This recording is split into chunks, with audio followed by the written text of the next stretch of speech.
Hello there, and welcome to Frontiers of Innovation, a LinkedIn Live initiative brought to you by Canon. We're absolutely delighted you've joined us from around the region and indeed from around the world. It's great to see so many people on board here today.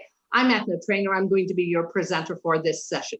Now, of course, this series really brings us in touch with people who are going to talk about innovation, creativity, digitalization, and how it's impacting our lives. And we want you, of course, at home to be involved with this. So have a listen to our experts and take a little time and maybe put a few notes down and see what do you want to engage them with and what do you want to ask them. So be sure and engage with us. We'll make sure that we have plenty of time left for you to do this. Our topic today, we're going to look at the future of communications. And of course, something that really touches everybody's life and something that we've seen a lot of changes, I think a lot of dynamism around that in the last while. So let me introduce you to our two experts that we have with us today. We're absolutely thrilled to be joined with Yousef Tuqan. Yousef, thank you so much. Of course, branding expert, marketing guru, head of digital and social for GSMA. Thank you so much for being with us. And I'm also equally delighted to be joined with Sunil John. Sunil, of course, is the founder of ASDA'A here in the Middle East, ASDA'A BCW, and also the president for the Middle East for BCW. Sunil, thank you so much. Great to have you both on board.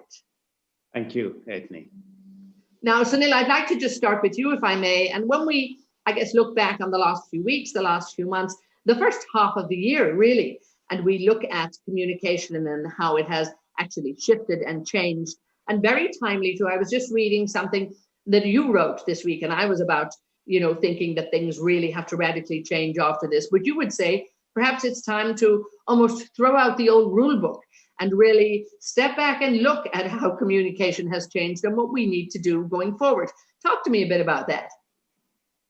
I think, Eithne, if you really look at it, you've got to wind back a bit to when this all started in December and January, when we saw a few cases out there in the ground zero in Wuhan in China. And then most people around the world said, oh, this is an Asian crisis. It's not going to affect me.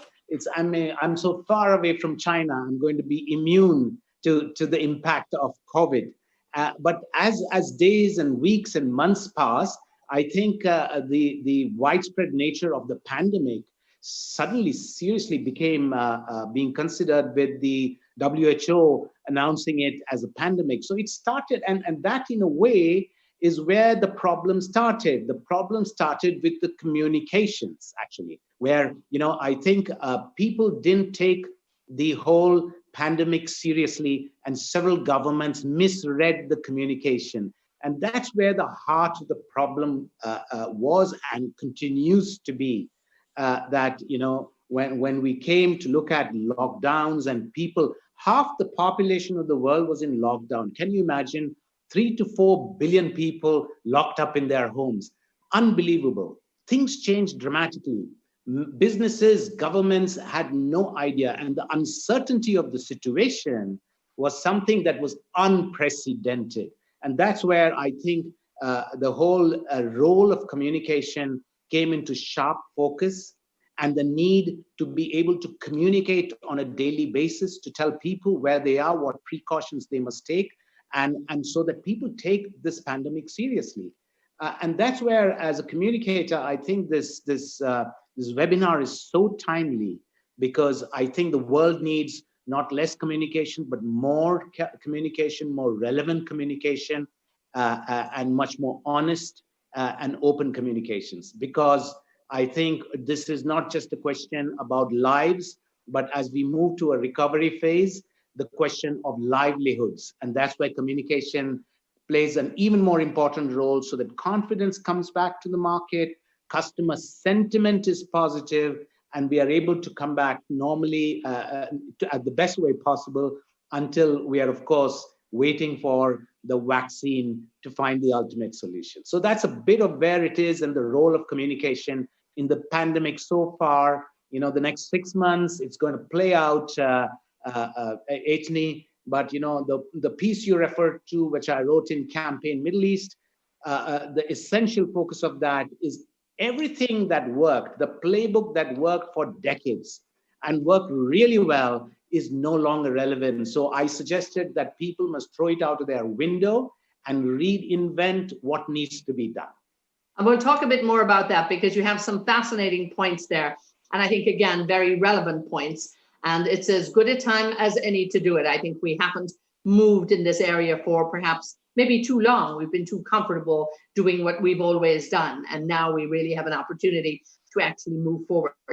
Now, of course, Yousef, one of the key words there, I think that Sunil mentioned too, about relevancy and really about, making sure that people have more authenticity and, doing their best in terms, people still have to work, they still have strong brands, they've still got to talk to each other. It's that marketing can't stop, the communication can't stop. And the uncertainty that's around this, I think in the last few months, it's been tough for a lot of people. But when you look back, where do you think perhaps the lessons we've learned to go forward with?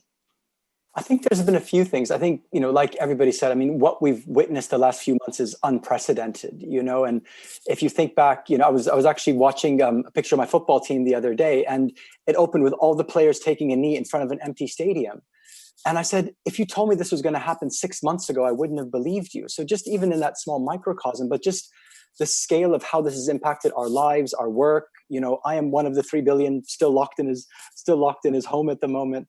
I think for me, really, it's highlighted two things. Really, I think the speed with which things have happened has been unprecedented. I've never, the speed with which news travels, the speed with which messaging travels, has been. The speed with which this thing has taken over our lives, the speed with which we went home, businesses were shut, events were canceled, is unprecedented. And I think for me, one of the key things that's come out of this is the need for trust and the need for authenticity. I think there's always been a need for that in the communications context, but I think now more than ever, you're asking people to do more than just choose a different brand of soap or a different brand of diapers or buy a different car. You're asking people to trust you with their lives. You're asking us to do something that's genuinely counterintuitive and uncomfortable. Stay home, wear a mask, don't go outside, follow government guidance. And the need for brands and for governments to capitalize on trust and to speak with an authentic voice has never been more important. Sunil, talk to me a little bit about when, that perhaps uncertainty around the message in the beginning and perhaps how better it got as we moved forward on this. When we look at government messaging around this, when we look at the messaging that eventually did come from the health authorities, I think that, regulatory or regular rather, messaging coming at like 5 o'clock in the UK or in the USA, and indeed in the UK, they chose a 5 o'clock time to do the briefings from the Prime Minister and also the Governor of New York. And then we began to have really clear messaging coming from the Medical Society. And even here in the United Arab Emirates, daily briefings. This became the norm. It might have taken a while in the beginning, but how important was that in terms of, I suppose, making people feel a little bit more comfortable about the state of uncertainty that they were in? I think, Eithne, that you touched on a very, very important point. I think the role of government during this pandemic has actually accentuated. And there are two spectrums. On two ends of the spectrum, you see governments that have done the right things and have been able to protect their populations. And then the other extreme, you see some pretty radical steps that were taken, probably wrong steps that have endangered the citizenry of those nations. And I think we are seeing this play out, but more importantly, I think, as I said before, the playbook on government communication is being almost written on a daily basis.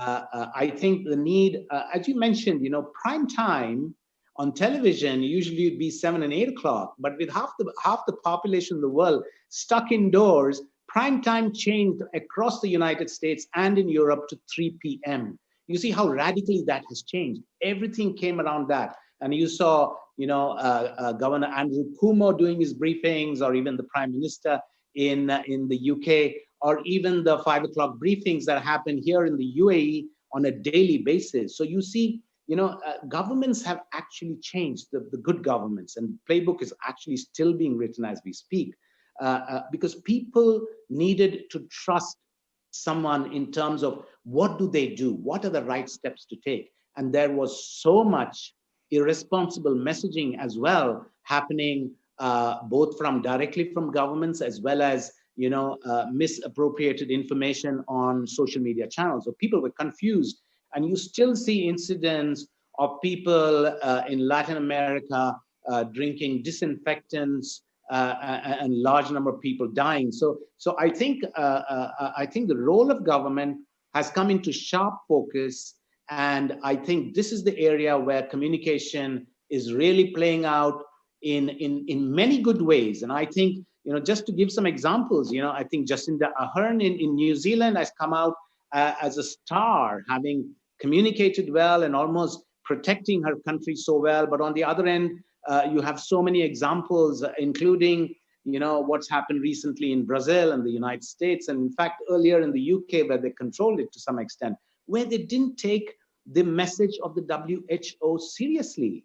And that's what has affected a lot of people. So I think, in many ways, I think the tyranny of the alpha male, nationalistic communication tone, that era is over. I think we are looking at a global communication where everybody realizes that we have a common destiny, that something starting somewhere in one part of the world affects all of us. So communication need to be global in nature. They need to be responsible, and they need to be relevant so people can effectively use it. So communication from government has played a key role in some extremely good ways and in some really bad ways too. And just carrying on that, stay with me for a moment, Sunil, on this. I would imagine that you're also very encouraged by, I think, the clarity of some of that communication. The good communication, I think, was particularly good. And also, I think the straight talking that we heard, for once, in terms of how was a message delivered anymore. I would think in, many, many years ago, they might try to baffle us with science. But I think we lost that jargon this time. And people, I think, also understood how important it was to deliver a really clear message and let people know what was going on. And also the rise of the expert, I think in some ways, Dr. Anthony Fauci actually symbolized the expert who's telling you, wear that mask, wash your hands, simple messages that they were delivering from an expert. So when you contrast the voice of the expert versus the voice of the populist leader, I think all of us know who you would listen to, because we've seen the implications of an irresponsible messaging that has affected, millions of people, actually. And Yousef, when we look at messaging, then, of course, coming from corporations and coming from people that we all want to do business with and we want to work with, you talk about the trust, and we talk about, really being real in a time like this. When you look at the companies from your marketing critical eye, perhaps, give us a feel for who do you think, if you want to mention any of them out there, who's getting it right and perhaps who's not? And what are you seeing that is working out there? Because people still need to build that trust. Yeah, it's an interesting one. I think that need for trust is vital, and that authenticity, because I think people are being found out. I think that's the biggest part of it, is that, somebody said, a pandemic is the one thing that Donald Trump can't tweet into submission, and so what you're finding is, these things are amplifying and these things are growing, and there's literally nowhere to hide. And we've seen it not just within the context of the coronavirus, but also within the context of the Black Lives Matter movement and the push for racial justice over the last few months. Brands are being held to account, and for brands that have lived up to their promise and have lived purposeful, and have lived authentic brand purposes, I think they're doing a lot better than others. I think, obviously I'm a little bit biased due to the nature of my job, but I think the telcos have provided an incredible vital role. I think we realize now more than ever just how vital telecom services have been to underpinning all of society, not just in terms of what it's doing from a COVID context, in terms of track and trace, contact tracing, but also in terms of underpinning every aspect of our life. Now, everything that can be virtual and digital has become so. People are getting married online, people are doing business online, everything has moved here. And the need for this vital network infrastructure has been really clear. So for me, the telcos are the heroes in one way. And I think also in a lot of ways, I think people have really had a new appreciation, at least here in the UK, for what we call the key workers. Just supermarkets keeping the food supply chain going. Of course, our darling NHS, that's been underfunded and under threat for the last 10 years, has gotten a real boost in terms of public support, visible public support and government support, because people realize just how vital these national services are. And people have gone from calling, referring to these sort of things as, from, referring to this as unskilled labor to key workers. These are people who actually keep the lifeblood of our countries open and keep the supply chains going. And so to me, I think really the retailers, the key workers, the people who've been on the front line, who haven't been able to stay at home, I think those are the brands that have really been winning people's hearts and minds. And I think, as we move forward, consumers are going to become, in some ways, a lot more transactional than they used to be. We've realized now that anything that we can do online, we will do.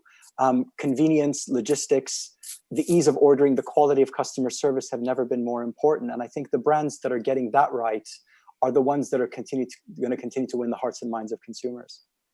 But Yousef, do you also think that the consumers and the people on the street, they have a stronger voice in this communication, yes, perhaps than they've ever had before, and they're not afraid to use it?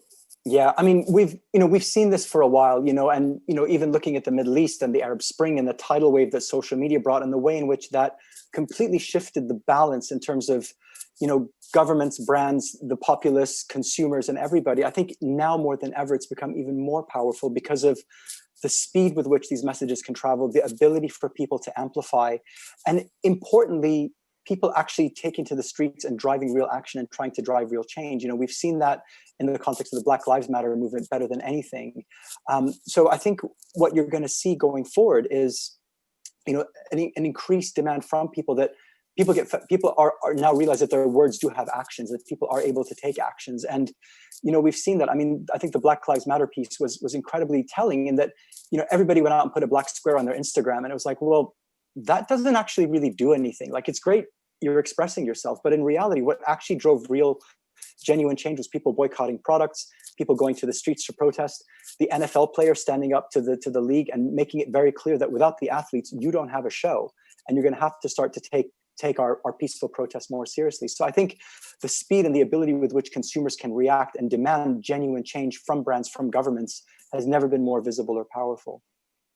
Sunil, do you see that sort of new dynamism, I suppose, in communication, whereby there's a lot more parties now involved, and it's not about a one-way messaging going out? There's really an awful lot more voices on the table. I mean, there's a lot more voices in the air. They're all over the world, and they have to be listened to. Absolutely, Eithne. I think, for the last decade or so, this is not a new discussion. It's been going on for some time. Even in January, during the World Economic Forum in Davos, people talked about, ESG audits and companies becoming more relevant to the communities that they serve. But, I think in many ways, people were not really genuine with what they call corporate social responsibility. But now with the pandemic, and as Yousef mentioned, the Black Lives Matter movement, which originated in the United States, but today has spread all across the world, where racial issues or issues related to diversity and inclusion have now become top of the agenda for companies across the world. I think companies now, they've very comfortably worked in what they call shareholder networks and shareholder relationships, have now, as we've talked about in the past as well, we're much more into a stakeholder relationship environment. And in that, I think companies need to define beyond the capitalistic formula that we are in business because we want to make a profit. It worked for many decades, and we all celebrate capitalism. But today the world has changed. Brands and companies and institutions need to tell people what is their purpose. What is it that they do beyond making profit? Profit is not a dirty word. I think corporates exist because they need to be able to make profit so they can invest it to grow. But profit and purpose need not be strange bedfellows. They can be compatible partners, because that's the only way that this new world is going to see. And that's where communication comes in, because companies, institutions, governments, they need to be able to link up and engage with their audiences to actually tell an inspiring story about what they do and why they exist, actually. And how encouraged are you, if I may ask you, Sunil, about how many companies are actually ready to deliver this stronger message to their stakeholders when it comes to, profit with purpose, because I think there's no turning back here. And I think this is something that society is demanding. And yes, it's a new shift. And it's not just about having a corporate social responsibility platform and a mission, perhaps. This is a lot more ingrained in terms of what you're going to do as a corporation. What do you think? Is there a bit of work to be done there? Oh, a lot of work to be done, Eithne. I think, but there are some great examples that companies are looking at very seriously. And as Yousef mentioned about the NFL players, Nike as a brand, crossed the red line when they took a stand much before the pandemic, by supporting Colin Kaepernick when he took the knee. I think that was a huge risk that the brand took. But, see how handsomely it's paid off. People link with that brand because they say, hey, this is a company that has the ability and the courage to take a stand. I believe in this company and I will buy their product. You see? So, that has changed. And another great example of Patagonia and their genuine work on the environmental side. That's two good examples from the American, a lot of those examples there. And I'll come to the Middle East too, where I operate. But on the other side of the spectrum, you have Facebook. And Facebook has now currently been boycotted by companies, by advertisers across the board because of their irresponsible stand that they have taken on wrong information and fake information, especially on the political side. And Facebook is paying the price. You see, consumers, advertisers, companies will vote with their feet, with their money. And that's what, I think corporates and governments should not take for granted. And as Yousef mentioned, I think the consumer today is much aligned with community objectives. They look at companies, and companies will not be able to really operate just on a license to operate and do business. But beyond that, they have to give a reason and the value they bring to the community. And I think that's where communication is going, because you have a responsibility to tell people, this is what we are doing, this is the value we bring. And indeed, Yousef, this comes back down again to a lot of the trust that you talked about and the relevancy and all of that. But if you can perhaps follow up on just what Sunil is saying there, because it is fascinating. And I think it is going to be something different in terms of, yes, communication and marketing and all of that, and about, profit and people and purpose, really bringing that together. Do you think that some companies they're there already, but I would feel a lot more have got a lot of catching up to do? I think a lot of companies do. And I think now more than ever, you actually need to link your words to action because you have nowhere to hide, and we've seen this, especially around the Black Lives Matter piece, is that it's not just enough talking about racial justice and then all your board is white, or, your entire executive is just a bunch of white men. And so, the need to either show humility and appreciation to understand that, maybe we have done things wrong in the past and we're going to make them better. And here's what we're going to do, or to take genuine steps. But I think just to kind of pretend that everything's fine or that, we're just going to get around to this is just not good enough. I think we saw this really clearly with CrossFit a couple of weeks ago. For those of you who know, CrossFit, people who train CrossFit, we have almost a religious devotion to the sport and in some ways to the founder, Greg Glassman. And he was caught out, making very racially insensitive comments around the death of George Floyd on Twitter, and then wrote a very insensitive email to one of the gym owners. And the response was incredible, and the speed with which it happened. All the top athletes withdrew from the CrossFit Games, which are, the equivalent of the World Cup in that sport. Over 2,500 gym owners disaffiliated within 48 hours. And within 1 week, he was forced to sell his business to another person, because even though he brought in a new CEO and said, I've got a new CEO, everything's going to change, people are like, no, we're not going to put another penny in your pocket. And this is a business he's been building for 20 years. It's worth billions of dollars, almost religious devotion to this man. And within the course of a week, through A, his insensitivity, but B, not responding, not recovering well from it, he was forced to sell a business he'd spent the last 20 years building. So the speed with which these things can happen is just remarkable now. And like Sunil said, you are tearing up the playbook now. You just can't fall back on old modes of corporate communications and just hope that you can just make enough noise that these sort of things are going to go away. These are, with COVID, with Black Lives Matter, you were talking about fundamental issues. This is not about bearing a little scandal here or there. These are core fundamentals to the health of our world and the health of our society. And people are demanding much more from you because of that. And I think if you think about the last few years, what happened with the Me Too movement 3 years ago, again, you saw this tidal wave of a changing perception towards, the sexualization of women, the mistreatment of women, sexual harassment in the workplace, and stuff that was kind of okay and tolerated and, people put up with, be it in Hollywood, be it in the corporate space. Suddenly it was not okay anymore. And people who had pretended like it was okay for the last 10 years lost their jobs. They saw plummets in their stock value. So we saw that with Me Too 3 years ago. We're seeing it happen now with Black Lives Matter. And I think what a lot of people need to think about is what's next? Where are we going next? When is that thing that really shouldn't be okay finally stops being okay? Is it companies' environmental records, for example? Do we think that's the new place where people will go? In the next kind of real wave of social awakening around our environment and our society. Indeed, and of course, all of those areas really have to be examined.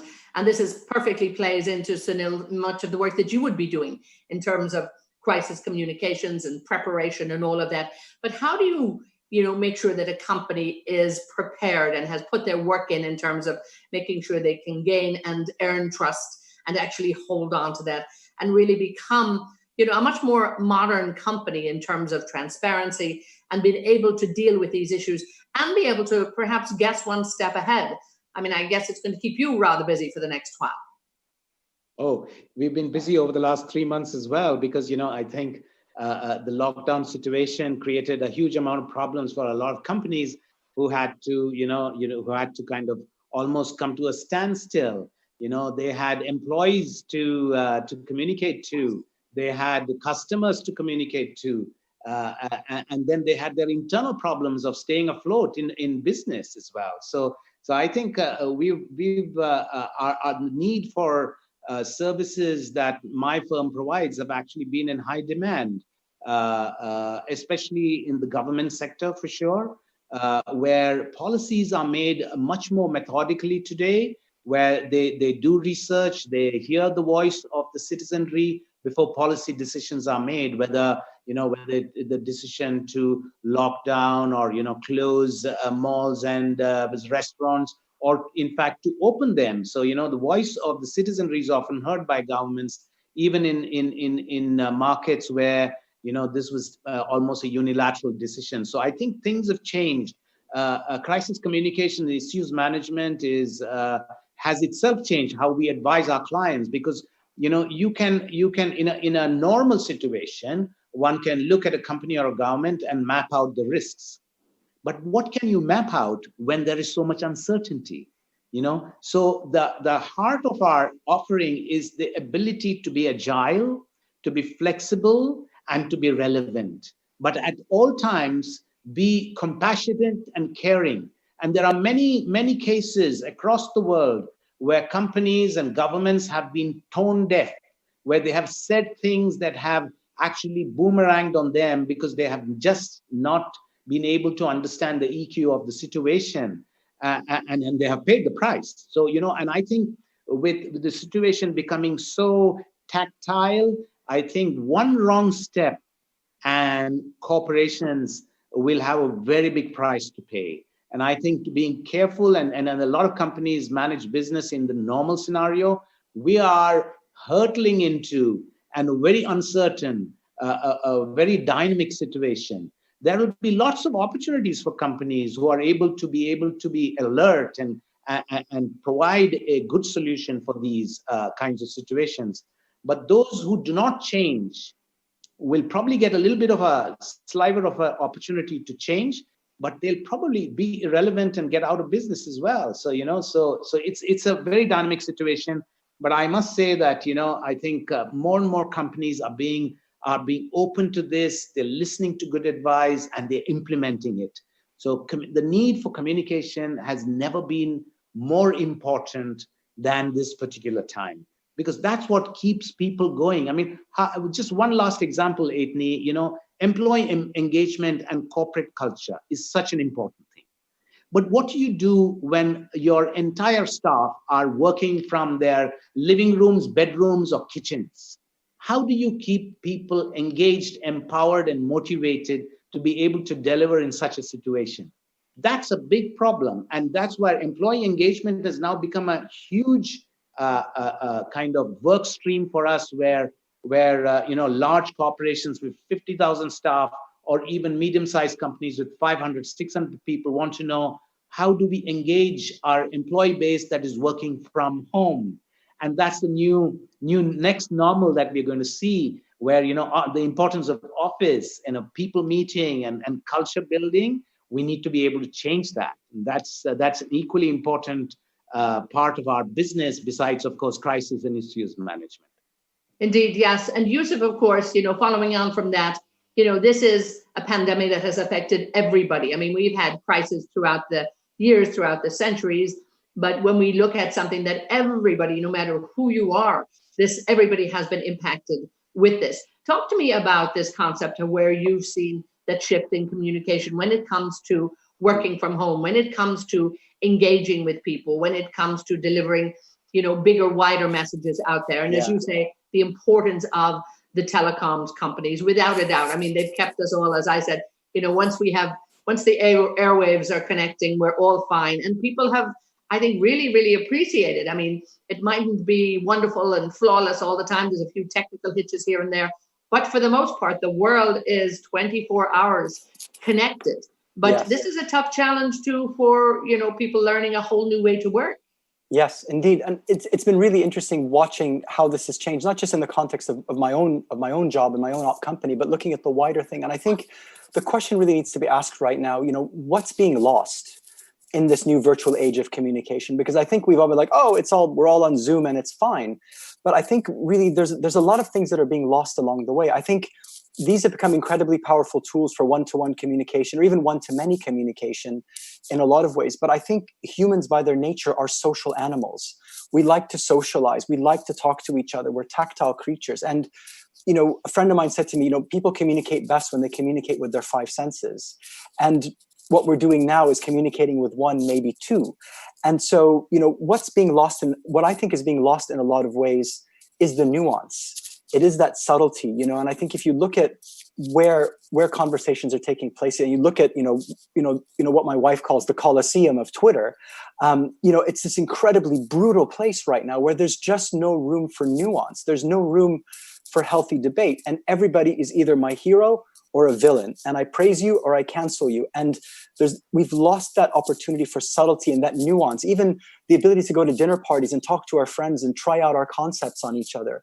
And I think this applies very much to corporate cultures as well. And I think companies have been very good and very quick to move to Teams, to Zoom, to Skype, to Blue Jeans, to, you name which of the 5 platforms everybody is on. I think that's become very good for one-to-one communication, getting things done. But certainly a lot has been lost with the absence of the water cooler and, the serendipity of walking past people in hallways, of being able to build consensus with large groups of people in a normal, meaningful human way. And so I think, where I think the future of communications is headed in a workplace context is I think Teams and Zoom and Skype have solved very well for the one-to-one communication, the video conferencing. I think what nobody has really been able to do yet is to help create that social cohesion that happens outside of the meetings, outside of the one-to-ones, and the abilities for humans to socialize in more meaningful ways. The desire for us to say, look, let's just get in a room and just put something up on a whiteboard and solve a problem together. And I think it'll be interesting to see. I'm sure there's a lot of very smart companies now, the Googles and Microsofts of the world, who are who are focusing a very sharp lens on these problems right now. It'll be very interesting to see that as we adapt to this new normal where, people will continue to work from home. People will not take business travel the way they used to, how the tools and technologies that underpin this communication adapt to be able to support us in that meaningful new way. And indeed, I think this is very relevant to bring up, and something, Sunil, we're beginning to get some questions in here, and I'm going to go to them in just a moment.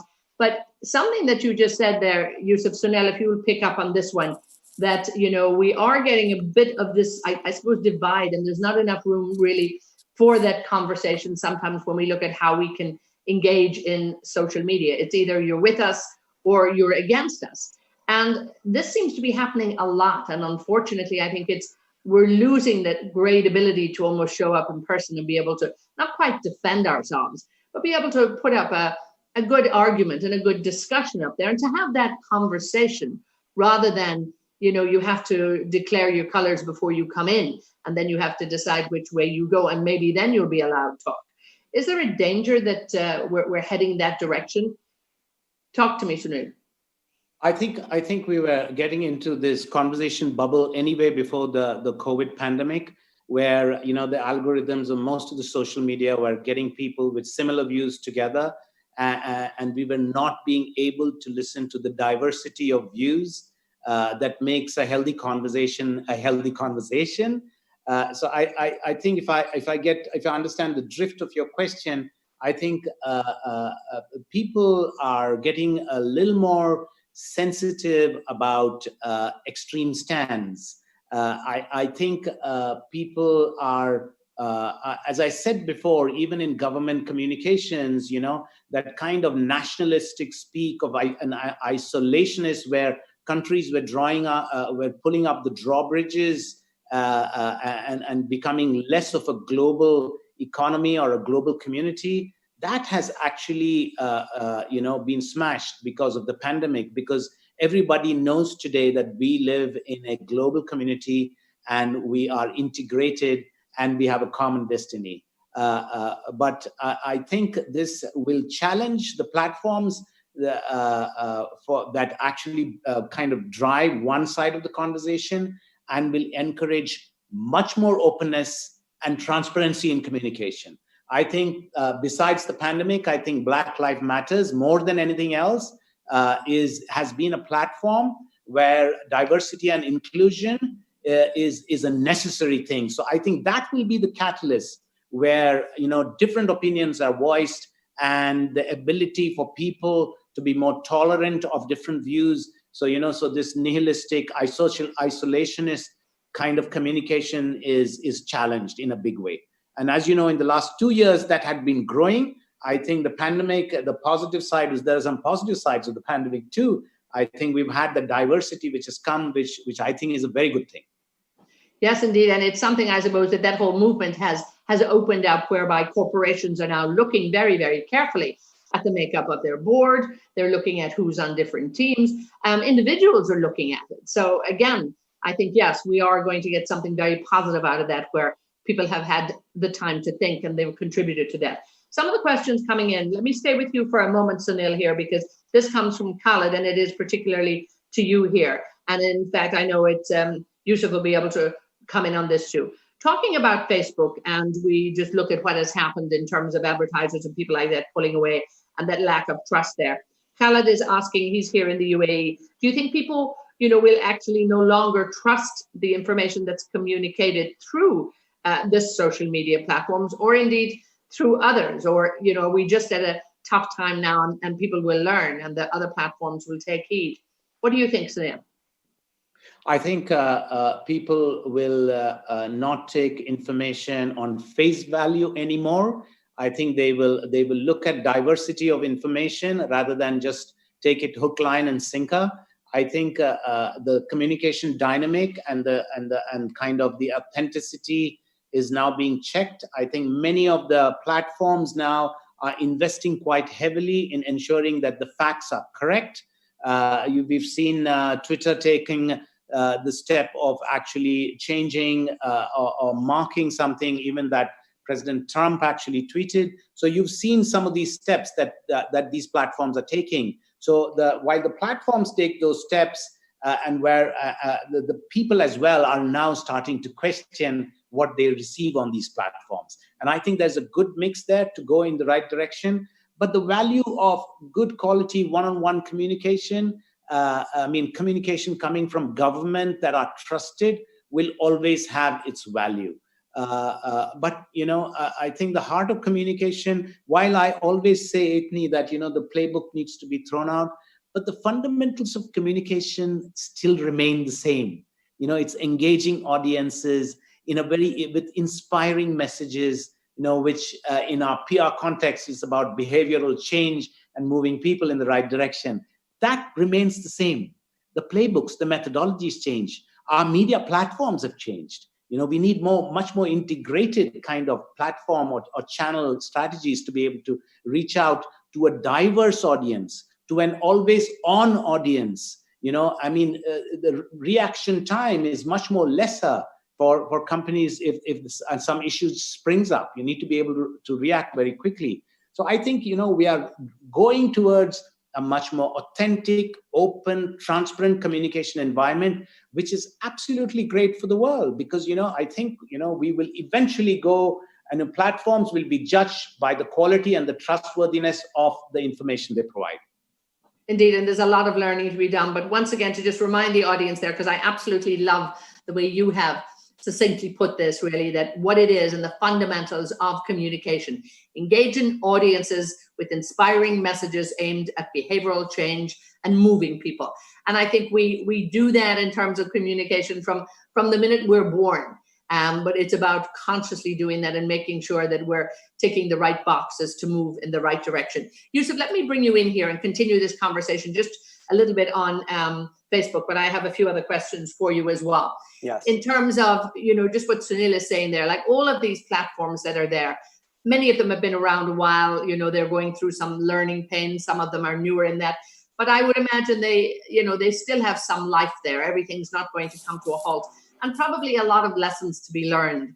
Yeah. And again, but that need to be agile and quickly turn around what has gone wrong, perhaps, and make sure they right it, so to speak. Yes, I think so. And I think that I was listening to Sunil's answer, and I was just thinking to myself, like, how did we get here? I mean, if you remember the promise of social media 10 years ago, it was this democratization of knowledge. It would bring the world closer. It would do all this. And for a long time, it really did. The reality, though, is that, a lot of these platforms today profit from outrage.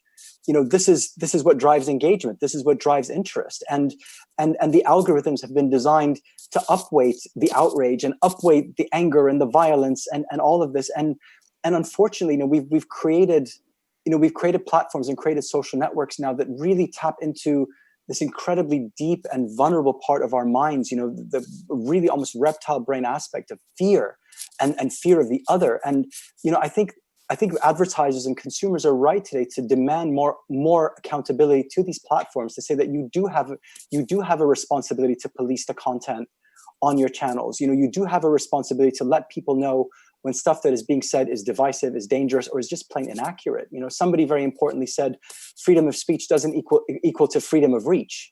And it doesn't mean that every brand has a God, or every person has a right to be amplified in any way they want, to spread hate, to spread lies, and to spread violence. And I think people are fed up. I think we've seen, in terms of the political landscape in certain countries, what misinformation and divisiveness has done to people, to the national dialogue, to the discourse, to the inability to empathize with one another, to the belief in outlandish conspiracy theories that were unthinkable, the anti-vaccine movement, the 5G coronavirus conspiracy movement, things that are just plain false and have no basis in science are still given airtime because it's good for advertising. It drives traffic, it drives outrage, it drives interest, it drives engagement.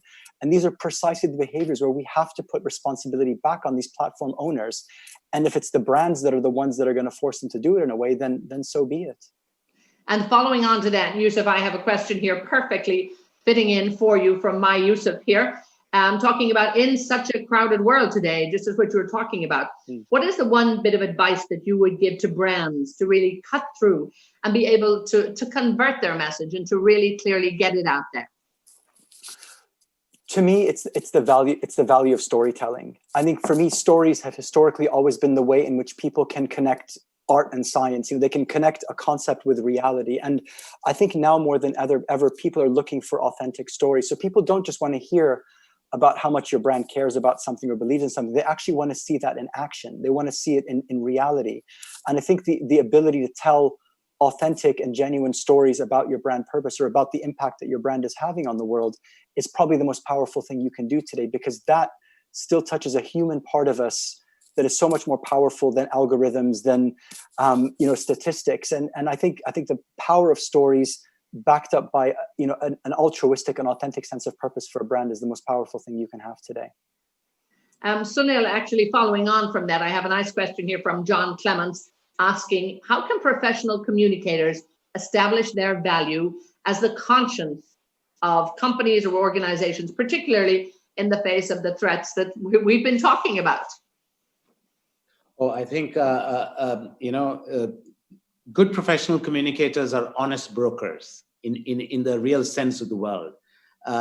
They hold a mirror to their clients, or to their to the management of the company, because they need, if they don't do that, then they're taking the company into a very, very wrong direction. So I thank John for asking that question. The role of the communicator is so much of a facilitator, to be able to tell people who are in important positions, both in the private sector as well as in the government, say, this is what the sentiment is. This is how policies need to be made, both private and public sector. And I think the role of the communicator becomes so much more important. But there are communicators and there are communicators. The ones that understand that they have a huge role to play as trusted advisors, pretty much as lawyers do that. I think the communicators have to be much more real with their advice, get the pulse of the people. This is a science. When we say behavioral change, we're looking at, what do people really say? You can go and do a poll, but you'll never get the real sense of the world, especially here in the Middle East, because people are kind of diffident to tell you the real story. But when you get the pulse and you do the right thing, then then the communicator has played a role. So thank you for that question. I think critical role to play, a trusted advisor, an honest broker. That's the role.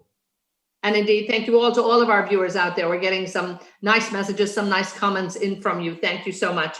Another one I have here, Yousef, let me put this one to you too, from Anup Uman, saying, will the increased need for online communication lead people to consider researching viewpoints in the comfort of their homes? Well, I suppose, obviously, at the moment, that's all they can do. But will the ability to receive the diversity of information reflect in our work culture in terms of inclusion and diversity, and something that Sunil had talked about a little bit earlier there? What do you think, Yousef? I think if I understand this question correctly, he's asking about how the fact, like how will you continue to kind of drive diversity and inclusion when everybody's working separately, working from home? Yes, and I think when it all comes back together, how do we bring it back together and live it? It's not just theory; we need the practice. Yeah, I think again, that really speaks to the challenges of virtual communication. Is that where is that diversity of viewpoints, of perspectives? Being able to meet people, to work with people who have different viewpoints, different backgrounds from you. And I think it's very hard to drive that within the context of virtual communications and one-to-one Zoom meetings. And so I think this will be a very interesting space to watch in any organization over the next few months, of how do you go now beyond the survival mode that we've been in terms of, okay, how do we get people to chat, to work from home? What do we need to just get the ABCs of running our business again? So really, how do we actually thrive while working from home? How do we actually level up now and create workplaces that value diversity and inclusion, workplaces that people want, that people still feel that they can belong to? How do you build a sense of community online when you are so physically separate from one another? And I think it's going to be very interesting to see where we go from here. And I think a lot of what we're going to do to build corporate culture will in a lot of ways echo what's happening on social networks today. The ability for people to create communities, not just workplaces online, for people to share experiences, to share diversity, for people to get to know each other as human beings, to talk about how was your weekend, how's your kid, how about, what did your football team do on the weekend? That is what has been lost. And I think there's going to be a very interesting shift as we move from survive to thrive within corporate cultures, to go, how do we actually level up now?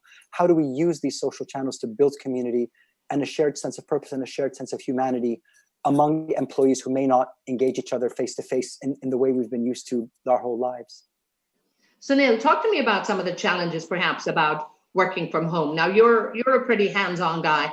On a good day, you're also coordinating offices in Saudi Arabia and Bahrain, and you probably, maybe 6 months ago, might not have been particularly in favor of doing too much work from home.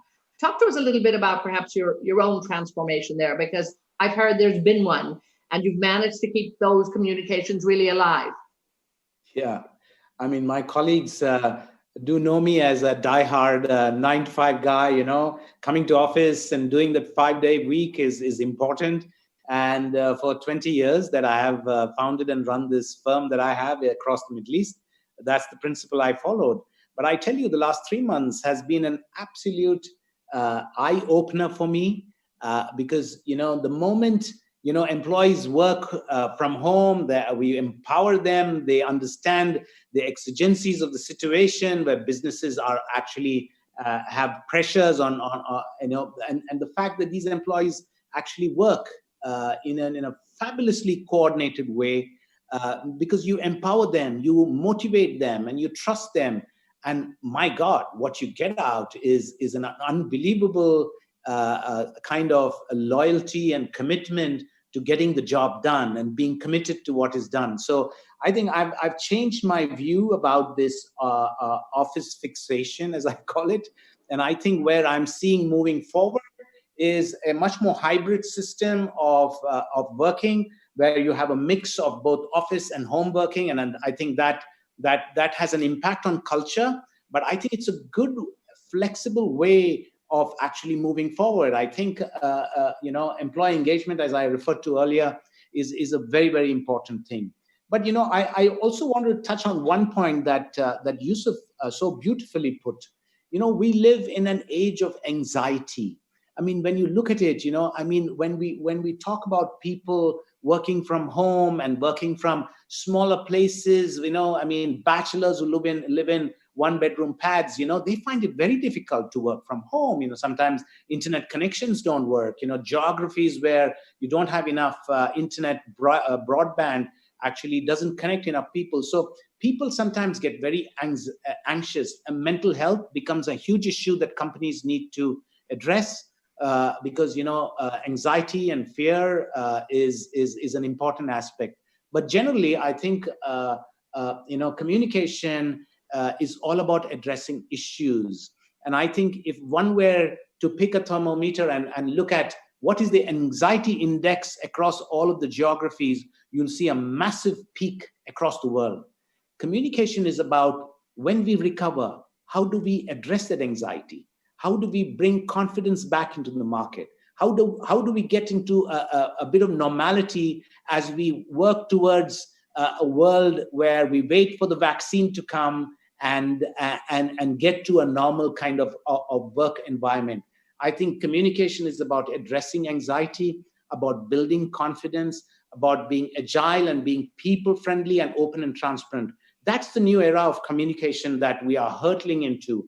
And the communication professionals that understand this are the ones that will play a huge value-added role in this kind of evidence-based, value-driven communication that people want. And I think that is something where a playbook needs to be written, Eithne. And I think Yousef would agree as well. So, we live in a very different world. And I think we need to address some of those issues to be making sure that communication is relevant.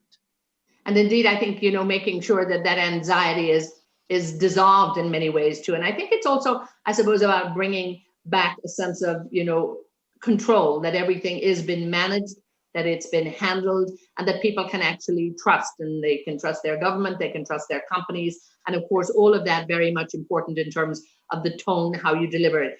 Yousef, I am conscious of the time too. We've just got about 6 minutes, but I was just reading something that the business consultancy McKinsey had written too, when they were talking about, 5 stages, and it sort of plays into what Sunil has said, and either also earlier what you were talking about too, that right now, I suppose companies need to sort of resolve at the moment and then build that resilience. Then they need to return, and they need to, I know a word that you will love, reimagine. And then they ultimately need to reform, and then, not almost start again, but actually deliver something new. So I think it's playing in very much to what Sunil is saying. How important do you think sort of a playbook like that will be, as we look at this and learn from it? I think it's vital, because I think, especially on that concept of reimagining, the reality is nobody could have imagined this is where we would be 6 months ago. And I think every single business, from airlines to hotels to retail to events to everything, has been fundamentally changed by this. And we have, as people, have been fundamentally changed by this.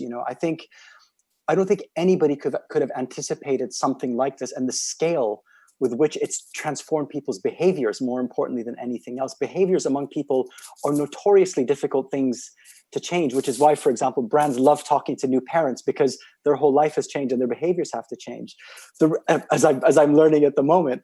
But in reality, you know, yes, it's a very different time for you.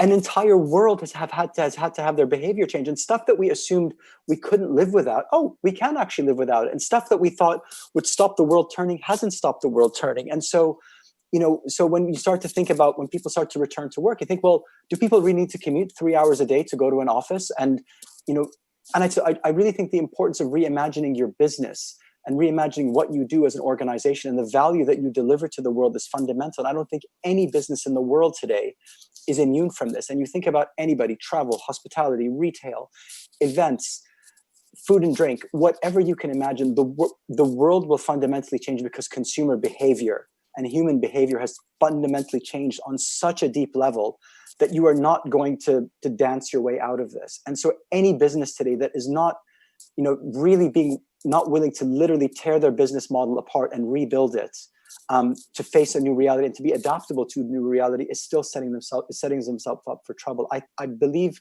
we haven't seen, you know, the wave hasn't crashed yet. We haven't seen the end of this crisis at the moment. We are far from it, you know. So, and I think any business that thinks that we're just going to be able to just waltz out of this and go back to business as usual, no matter what industry, no matter where you are in the world, is going to be proved sorely wrong in the next few months. Stay with me just for a minute more on this one. And we have a lot of messages in talking about how that negative, you know, the negative messages tend to really be gaining at the top too, but also in terms of, are we missing the cues when we're online? Is there a danger of miscommunication? And I want just a few closing thoughts on this, if you can perhaps incorporate those two things here, because even though I think people have been newcomers to this online communication, they don't seem to be doing that bad at all. What do you think? Not at all. But I think what you're saying, I think there's two key factors. I think one, you know, we like reaction. You know, we're driven by reaction. So the stuff we see in our Twitter feeds and our social media feeds is designed and elicited and is shared to drive a reaction. And I think we need to move away from that fundamentally to realize these edge cases that we keep seeing of people being so stupid, so mindless, so outrageous. These are edge cases, but these people become prime time because they get amplified so much. And so I think there's definitely a need for all of us to realize that there is a diversity of opinions out there, but there has to be better ways to communicate them in the binary channels that we're trying to use right now. And I think we will adjust. I think we will learn, as we did in the past, how to use these tools. I think we learn how to use these tools better to accept the diversity of opinions and hopefully to try to find a bit more nuance to what's being said. Absolutely. Thank you for that. And Sunil, I'm going to leave you the closing word on this. I won't have time to wrap it up, but you have given us so many points there, both of you. There won't be a need for a sort of summary. So I'm leaving you the closing word on this, the hope for the future and where we move to from here. Sunil. Absolutely. I think, thank you for that, Eithne. And I thank Canon for actually bringing this webinar series on the frontiers of innovation. I'd particularly like to thank Yousef, corporate comms and marketing head of Canon, for inviting me. I found this extremely invigorating to be able to share my thoughts. But my final point for you, Eithne, is that there is light at the end of the tunnel. I believe the power of the human mind. I believe that we will find a solution that, you know, it will take some time, but once we find the vaccine, we're going to get into a world that is much more open and transparent, much more addressing the disparities that we face today, a world that has an opportunity for different voices to be heard. And I think the power of the human mind is going to take us to an extremely new place. And I think the power of communication, to be able to link people from across the world, to be able to understand the concept that we all face a common destiny is so very important. And I see many positives coming out of this pandemic, but fasten your seatbelts. We're going to go into a completely new world. And I think you put it there. We're all that common destiny that we all need to look at. And it's about, staying alive, staying healthy, and I think more important than anything else, staying in touch with one another, because that's what has really kept people going. I really think it has come down to the power of communication and indeed the future of communication, and really taking the time to understand what's going on. I want to take the time to thank both of you. Yousef Tuqan, thank you so much. And Sunil John, thanks for being with us. It's been great to have this conversation, looking at and taking a bit of an in-depth look in terms of why and what's going on in the new realm of communication and what we all have to do to actually get to the next level. Next week, we're going to continue this series of dynamic conversations and bring you more interesting people to talk to. And next week, we're going to be focusing on sustainability. So next Wednesday, July 18th, be back here and join us. So in the meantime, for all of us at Canon, all of the team on Frontiers of Innovation, I want to thank you all for joining us. Thank you for your comments. Thanks for being part of this webinar, and thanks for making sure that we had some great questions for our guests, and they've enjoyed answering them for you too. So for me, Eithne, Treanor, and all of the team, once again, thank you so much, and stay with us. We'll keep you up to touch.